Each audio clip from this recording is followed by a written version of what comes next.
Drama काफ़ी interesting और मज़ेदार है। पूरा ड्रामा देखने के लिए बेल नोटिफिकेशन को ऑल पे करके चैनल को सब्सक्राइब कर दीजिएगा क्योंकि इसका पार्ट 2 बनेगा। जिसके बाद सीरीज़ की स्टार्टिंग होती है, हमें हमारा मेन कैरेक्टर दिखाया जाता है जिसका नाम ली होता है। ली काफ़ी खूबसूरत लड़की होती है और दिल की काफ़ी अच्छी थी। ली एक पार्टी के तैयार होकर जा रही होती है और मन ही मन सोच रही होती है हमारी रिलेशनशिप को 7 साल हो चुका है, आज तो मुझे प्रपोज़ कर ही देगा। जिसके बाद सीन शिफ्ट होता है, वो एक दरवाज़ा खोल रही होती है, तभी एक बलून फूटता है। वो थोड़ा-सा खुश हो जाती है, उसे जो बात लग रही थी वही सच था। लेकिन तभी वो देखती है और हैरान हो जाती है। दरअसल ये पार्टी उसके लिए नहीं रखी गई होती है, ये उसका बॉयफ्रेंड जो जिंग होता है, उसने किसी और लड़की नाम जिसका नाम ली होता है, उसके लिए रखी होती है। ये बात सुनने के बाद जिंग को या कहिए लू को काफ़ी ज़रा बुरा फील होता है। यहाँ पे लू से देख रही होती है क्योंकि ली नाम की लड़की उसके बॉयफ्रेंड से काफ़ी क्लोज आ चुकी होती है। यहाँ पे जी को थोड़ा सा बिहेवियर रखना चाहिए लेकिन वो नहीं रखता है। वो युंग से बोलता है तुम्हें पार्टी में टाइम से आना चाहिए था। यहाँ पे युंग बोल रही थी मैं थोड़ा सा काम कर रही होती हूँ। जहाँ पे जिंग बोलता है कि ठीक है तुम्हारे लिए मुझसे भी इम्पोर्टेंट काम आ चुके हैं। इसी के बाद यहाँ पे जो यूं होती है वो काफ़ी बुरा फील करती है और कहती है काश में तुम्हारे दिल में सिर्फ मैं ही रहती और कोई और लड़की ना आती। जिसके बाद वो वॉशरूम का बहाना बहाना के यहाँ से निकल जाती है। तभी यहाँ पे जो जिंग होता है वो कहता है प्लीज़ सब लोग अपनी अपनी बोतल उठाइए, हम लोग ड्रिंक स्टार्ट करते हैं। यहाँ पे जो यू होती है वो वॉशरूम में जाके बुरा फील कर रही होती है, इस वजह से रो रही होती है क्योंकि अंदर से या कहीं बाहर से सबकी आवाज़ आ रही होती है कि वो ली को किस करे। मतलब जो जुंग होता है उसका बॉयफ्रेंड वो उसे किस करे। 7 साल रिलेशनशिप में रहने के बाद भी किसी और लड़की को डेट कर रहा होता है, ये तो बहुत चीटिंग वाली बात हो गई। इसी के बाद जो जुंग होती है वो उसको देख रही होती है। दरअसल ये लोग काफ़ी वाहियात गेम खेल रहे होते हैं जहाँ पे जुंग होता है वो ली के मुंह से या कहिए कि लिप से एक रैपर को निकाल रहा होता है। ये गेम देखने के बाद जुंग को काफ़ी ज़्यादा बुरा लगता है, ये उसके दोस्त को भी अच्छा नहीं लगता है, जिस वजह से कहता है भाई जिंग तुम्हारी गर्लफ्रेंड यहाँ पे खड़ी है, तुम्हें क्या बुरा नहीं होगा। यहाँ पे जी बोलता है कि नहीं मुझे ऐसा कुछ नहीं लग रहा और हम लोग 7 साल से रिलेशनशिप में हैं, मुझे ऐसा नहीं लगता कि उसे बुरा लगना चाहिए और अगर उसे बुरा लगता है तो छोड़ के जा सकती है, मुझे कोई फ़र्क नहीं पड़ता है वो मेरे साथ रहे ना रहे। जहाँ पे ली को सुन के काफ़ी ज़्यादा बुरा लगता है क्योंकि ये उसके लिए काफ़ी हर्टिंग बात हो जाती है। जहाँ पे जो लू होता है जो या कहिए जो जिन होता है वो कहता है कि क्या हुआ तुम इतने अपसेट क्यों फील कर रही हो। जहाँ पे जो लू होती है वो बोलती है अब बहुत हो चुका, हम लोग को ब्रेकअप कर लेना चाहिए। जहाँ पे जो जिन होता है वो इस बात को फिर से दोहराने के लिए कहता है क्योंकि उसके कान में थोड़ी सी हवा चली गई थी, इसी वजह से वो कहता है कि तुम क्या मुझसे ब्रेकअप करना चाहती हो। जहाँ पे ली बोलती है हाँ हम लोग को ब्रेकअप कर लेना चाहिए, तुम्हें साथ से किसी और के साथ रहना है। जहाँ पे जो जिन होता है उसके साथ ऐसा ब्रेकअप कई बार हो चुका होता है, इस वजह से उसे ये नॉर्मल ब्रेकअप लग रहा होता है। उसका दोस्त कहता है भाई तुमने गलती तो की है, तुम्हें माफ़ी मांग लेनी चाहिए। इसी के बाद जो जिंग होती है वो वहाँ से जा रही होती है। लू बोलता है अगर तुम्हें जाना है तो जा सकती हो, मैं तुम्हें रोकने नहीं आऊँगा। इसी के बाद वो कहता है कि हम लोग रिलेशनशिप में कई बार ब्रेकअप आ चुका है, ये बार भी शायद से छोटा मोटा ब्रेकअप होगा, लेकिन उसे पता नहीं था कि ये ब्रेकअप का अंजाम उसे काफ़ी भारी पड़ने वाला है। इसी के बाद जो जिंग होती है वो वहाँ से जा रही होती है या कहिए लू होती है वहाँ से जा रही होती है। तभी यहाँ पे हमें जिंग होता है वो बोलता है कि ठीक है कोई बात नहीं, मैं तुम्हें अपना ड्राइवर भेज दे रहा हूँ जो तुम्हें घर तक पिक कर देगा। लेकिन यहाँ पे जो लू होती है वो उसे कुछ नहीं बोलती है और वहाँ से जा रही होती है। तभी बोलती है जिसके साथ तुम रह रहे हो उसके साथ लॉयल्टी के साथ रहना, जैसा मेरे जैसा बिहेवियर हर किसी के साथ मत करना क्योंकि हर कोई मेरे जैसा नहीं होता है। इसी के बाद वो ये कह के चली जाती है। जिंग को थोड़ा सा बुरा लगता है क्योंकि उसे शायद से लग रहा था ये बात थोड़ी सी आगे बढ़ चुकी है, लेकिन इस बात को ज़्यादा से गौर नहीं करता है और यहाँ से जा रहा होता है, मतलब कि इस बात को इग्नोर करके पार्टी इंजॉय करने जा रहा होता है। इसी के बाद जिंग का दोस्त बोलता है कि भाई ये बात छोटी सी थी, तुमने इस बात को काफ़ी लंबा खींच दिया, तुम लोग का 7 साल का रिलेशनशिप कहीं ख़राब तो नहीं हो जाएगा। जहाँ पे जो जिंग बोलता है कि तुम्हें क्या लगता है ये क्या इतनी आसानी से हारने वाली बात है। जिसके बाद जिंग का दोस्त बोलता है हाँ तुम बात तो सही बोल रहे हो, तुम लोग का 3 साल का रिलेशनशिप है जिसमें तुम लोग कई बार ब्रेकअप हुआ है और तुम्हारा पैचअप भी हो गया है, ये मैंने कई बार देखा है। ये एक नॉर्मल सा ब्रेकअप है जो कि हफ्ते या 6 दिन के अंदर तुम लोग का पैचअप हो जाएगा। जहाँ पे जो ये बात जो कहता है ये बात इतनी मामूली बात नहीं होती है क्योंकि असल बात कुछ और थी। इसके बाद जिनका एक और दोस्त बोलता है कि भाई 6 दिन या 7 दिन तो बहुत लंबी बात हो गई, मुझे तो लगता है इन लोग का पैचअप सिर्फ 6 या 3 दिन के अंदर ही हो जाएगा।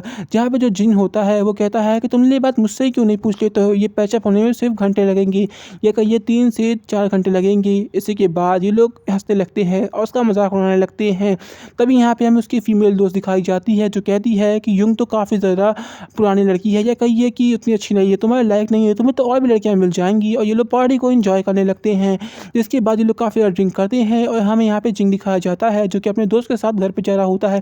दरअसल जिंग ने काफ़ी ज़्यादा बियर पी ली होती है जिस वजह से वो सही से चल भी नहीं पा रहा होता है, उसके दोस्त छोड़ने जा रहे होते हैं। इधर भी जिंग बोलता है कि मैं आज युंग को बिल्कुल भी माफ़ नहीं करूँगा, वो मुझसे कितनी भी भीख मांगे लेकिन मैं उसके साथ ब्रेकअप कर लूँगा। तभी यहाँ पे हमें युंग दिखाई जाती है जो कि उसके घर पे होती है, वो अपने सामान लेके यहाँ से ये यहाँ से जा रही होती है।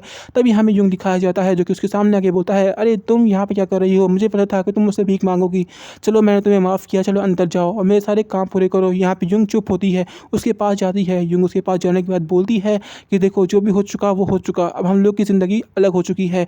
यहाँ पे युंग कहता है क्या ये मजाक था, चलो ठीक है अंदर चलो मेरे साथ। यहाँ पे युंग कहती है नहीं नहीं, मैं अंदर जाने के लिए यहाँ पे नहीं आई हूँ, मैं तुम्हारी ज़िंदगी से हमेशा जाने के लिए आई हूँ। युंग बोलता है, ये सब मजाक मत करो, चलो ठीक है, जो भी हो चुका मुझे माफ़ कर दो, यहाँ से जाओ, मैं यहाँ से मत जाओ, चलो अंदर चलो।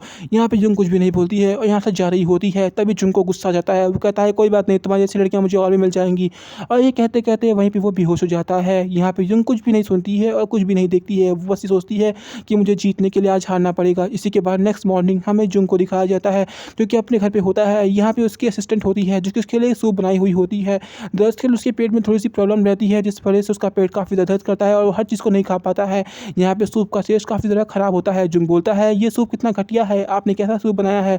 जहाँ पे उसकी जो मेड होती है वो कहती है, इस तरह हमेशा मैम भी जूस बनाया करती थी और मैम के जाने के बाद मुझे वो रेसिपी बनाना नहीं आती। जहाँ पे जुंग बोलता है कि अगर जो आपको अच्छा बनाना आता है कृपया करके आप वही अच्छा बना दीजिए। वो कहता है, मैडम जो बनाना जानती है वो चीज़ बनाना मैं अच्छे से नहीं जानती हूँ और जो मैं जानती हूँ वो आपको अच्छा पसंद नहीं आता है। यहाँ पे जुंग कहता है, ये तो अलग ही प्रॉब्लम आ गई है। तभी यहाँ पे जो मेड होती है वो कहती है, सर आप मिस युंग को कॉल क्यों नहीं कर देते हैं। जिंग फ्रस्ट्रेशन में फील कर रहा होता है लेकिन मजबूरी में कॉल करता है, लेकिन कॉल करने से पहले वो शॉक हो जाता है। दरअसल उसने उसे ब्लॉक कर दिया होता है। यहाँ पे उसे और आईडी में मैसेज करने की कोशिश करता है लेकिन उसे वहाँ से भी ब्लॉक कर दिया होता है। यहाँ पे जिंग मन में मन सोचने लगता है कि आखिर कब तक ये सब नाटक करते रहेगी। इसके बाद वो मन ही मन सोचता है कि चलो ठीक है, वो मेरा टेंशन पाने के लिए इस हद तक गिर चुकी है, मुझे पता था वो सब ये सब जरूर करेगी। जिसके बाद सीन शिफ्ट होता है, हमें कॉलेज का सीन दिखाया जाता है जो कि काफ़ी बड़ी यूनिवर्सिटी होती है। इस यूनिवर्सिटी में एक प्रोफेसर होते हैं जो कि काफ़ी ज़्यादा फेमस होते हैं और उनकी बातें बच्चे कर रहे होते हैं। 10 साल उस प्रोफेसर गोल्ड मेडलिस्ट होते हैं और अपनी ही कम एज में उन्हें प्रोफेसर की डिग्री हासिल कर ली होती है। सभी काफ़ी ज़्यादा उन्हें पसंद करते थे क्योंकि वो काफ़ी ज़्यादा हैंडसम होते हैं। यहाँ पे हमें युग दिखाई जाती है जो कि मन में सोच रही होती है वो आज भी इतना हैंडसम और खूबसूरत है और शायद से उसने कोई डिग्री प्रोफेसर की प्राप्त कर ली है जिस वजह से वो अपनी ग्रोथ ले रहा है। यहाँ पे वो आज भी एक अच्छा इंसान बनने की कोशिश कर रहा है या कहिए वो एक सफल इंसान बनने की कोशिश कर रहा है। जिसके बाद सीन शिफ्ट होता है, हमें एक लड़की दिखाई जाती है और एक आंटी दिखाई जाती है जो कि अपनी अमीरी को झाड़ते हुए अच्छी सी कार से उतर रही होती हैं। जिसके बाद हमें लड़की दिखाई जाती है जो कि अपनी मॉम से बोल रही थी कि मॉम आपको पता है ना वो प्रोफेसर गोल्ड मेडलिस्ट हैं और क्या वो आपकी बात मानेंगे और आपके इन सारे पैसों को देखते हुए वे मुझे मौका देंगे। जिसके बाद उसकी मॉम कहती है, कोई बात नहीं बेटा, आज तो मैं उसे कैसे भी करके पटा के रहूँगी। जिस वजह से मैं इतनी सारी गिफ्ट लाई हूँ, ये मेरा वार आखिरी वार होगा लेकिन ये वार खाली नहीं जाएगा। जिसके बाद ये लोग आपस में बात कर रहे होते हैं कि यहाँ पे वो प्रोफेसर मुझे पास कर दे मॉम, ये बस आप इतना ख्याल रख लीजिए। जहाँ पे उसकी मॉम कहती है, बेटा मुझे पता है, तुम मुझे मत सिखाओ, इन सब गेमों की मैं बेताश बादशाह हूँ। तभी हमें एक लड़की दिखाई जाती है जिसका नाम युंग होता है। युंग वहाँ से गुजर रही होती है और इस यहाँ प्रोफेसर के पास वो जा रही थी लेकिन तभी वो लोग उससे मिल जाते हैं। दरअसल ये जो लड़की और माँ होती हैं ये हमारे मेन कैरेक्टर की मॉम और बहन होती हैं जो कि यहाँ से गुजर रहे होते हैं। लेकिन तभी यहाँ पे युंग को वो लोग ताना मारने लगते हैं, कहते हैं ये गरीब लड़की ये यहाँ पे क्या कर रही है, ये तो मेरे भाई की या कहिए कि मेरे बेटे की बॉय गर्लफ्रेंड है।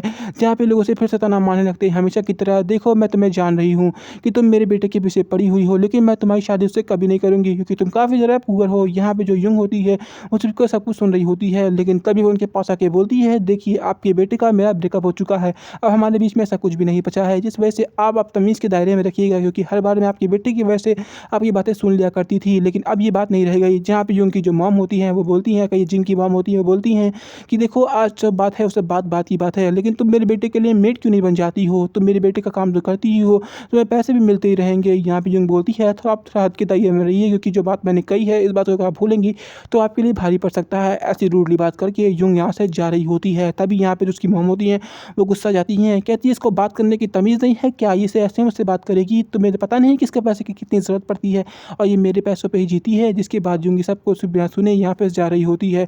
तभी यहाँ पे सीन शिफ्ट हो जाता है, हमें प्रोफेसर को दिखाया जाता है जो कि अपने कैबिन में बैठे काम पूरा कर रहे होते हैं। यहाँ पे हमें वो लड़की दिखाई जाती है जो कि जिंग की बहन होती है। वो प्रोफेसर को खुश करने के लिए कई सारे गिफ्ट लाई होती है, वो सारे गिफ्ट को एक साथ रखती है पर वो कहती है, प्रोफेसर देखिए आपके लिए मैं कितने सारे गिफ्ट लाई हूँ।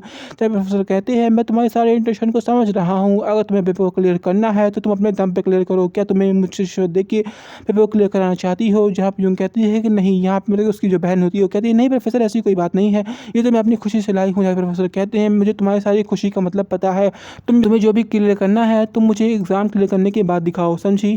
यहाँ पे जो उसकी बहन होती है वो काफ़ी ज़्यादा पूरा फील या कहिए कि उस तरह फील कर रही होती है। इसी के बाद ये मूवी काफ़ी ज़्यादा इंटरेस्टिंग और मज़ेदार हो चुकी है। आपको अगर ड्रामा देखने के लिए कमेंट सेक्शन में पार्ट 2 लिखना पड़ेगा, क्योंकि ड्रामा काफ़ी ज़्यादा इंटरेस्टिंग और मज़ेदार हो चुका है। पूरा ड्रामा देखने के लिए इस वीडियो को लाइक कर दीजिएगा, चैनल को सब्सक्राइब कर दीजिएगा, बेल नोटिफिकेशन को ऑल पे कर दीजिएगा, क्योंकि इस ड्रामे की पूरी वीडियो मैं एक साथ बना सकता हूँ, लेकिन कुछ वजह की वजह से इस वीडियो को पार्ट 2 बनाना पड़ रहा है। और उसकी वजह जानने के लिए कमेंट सेक्शन में पार्ट 2 लिख दीजिएगा। Thank you watching this video.